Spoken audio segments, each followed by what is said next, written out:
What's up, guys? In today's video we're going to be talking about how to get influencer shoutouts for free. Yes, for free. $0. So let's get it. It's the real Zaki back with another video. So just as you know in the title, we're going to be talking about how to get influencer shoutouts for free. But before that, you aren't subscribed to the channel, make sure to hit subscribe. And I told you guys we're going to be doing these little new type of videos, right? We're going to be moving to a new headquarters soon too, so stay tuned for that.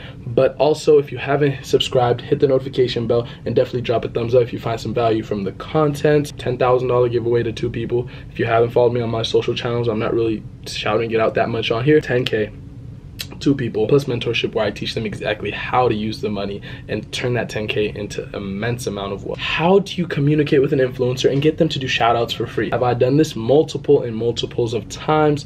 Is it worth my time now to go through the hassle? Not really. There are a couple steps that you want to go through. First of all, you cannot communicate with a page that is super large unless they aren't really doing shoutouts, right? Because there are pages right now that have never done shoutouts that are super naive and don't understand the value that they have. I've met some pages that have millions and millions of followers, but they've never done shoutouts. They just keep posting content. Why? Because they don't understand the monetary value, or they've been monetizing in other ways, or they have other sources of income, or they pretty much just automated the page so it just runs itself, so they just forgot about it. So how would you be able to get a free post? You'd have to give them some sort of value. How do you give them value? Well, let's say you don't have startup costs. You don't have the money to get a post done, which is the only reason I would recommend this strategy if you don't have the money and you need some startup costs, is recommending and not asking them. You want to have a proposal.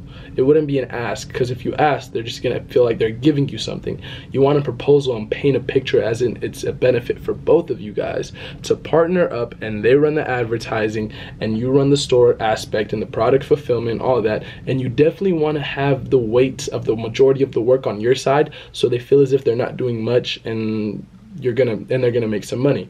And you want to have potential and everything written out in the proposal and have that already, so when you email them and follow up with that, they're more than ready to do this.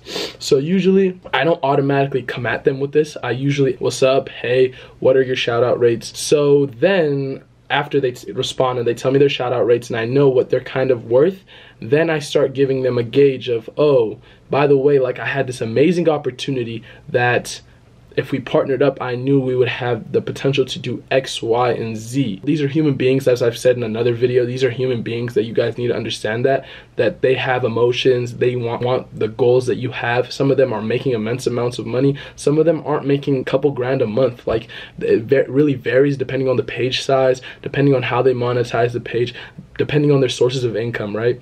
So this is definitely something to keep in mind. And if you're bootstrapping, this is definitely something serious that you can make some serious money with, especially if you know who you're contacting and in what way you're contacting them, right? Because me personally, I don't do this there's no reason for me to do this, because a shout out's $50, $60 or $100, $200, $400, $500, and my store is generating a couple grand a day or a couple, like 6 figures a month or whatever it may be. Would it be worth to give them 50%? No. But as a startup to get your money right and get a couple $100 saved up, so then you could just go along your way, and now you get experience also, because you'll definitely learn a lot. I've done this actually once when I was starting out. This is before, like, this is probably 1.5 years ago. It didn't work out, didn't pan out. The guy, that his page wasn't as amazing as I thought it was, or actually I didn't know enough about the product. But definitely want to make sure that you know enough about your product, enough about your niche, and enough about his page or her page or the person's page or whoever it may be, whatever they identify as, just so you can become as profitable as possible as soon as possible. Because usually they'll do a test post, they'll have a bunch of clauses, and if it becomes profitable, they'll work with you. But if it doesn't become profitable, they'll usually just make you kick rocks. If it comes down to you don't have cash, that this is definitely a viable option, and that there is nothing stopping you from reaching your goals and everything that you want in life. And definitely always keep those things in mind. We're dropping 2 videos a day, every single day. I told you guys this isn't a game. I'm giving away 10K to 2 different people, plus mentorship, where we're going to teach them how to take that 10K to 100 to 1,000,000, whatever it may be. It's the real Zaki. Make sure to drop a thumbs up if you found some value. Make sure to hit the subscribe button. And you're not really subscribed unless you hit the notification bell and be a part of the Notif squad. Let's get it. Let's go. It's the real Zaki. Zaki's out.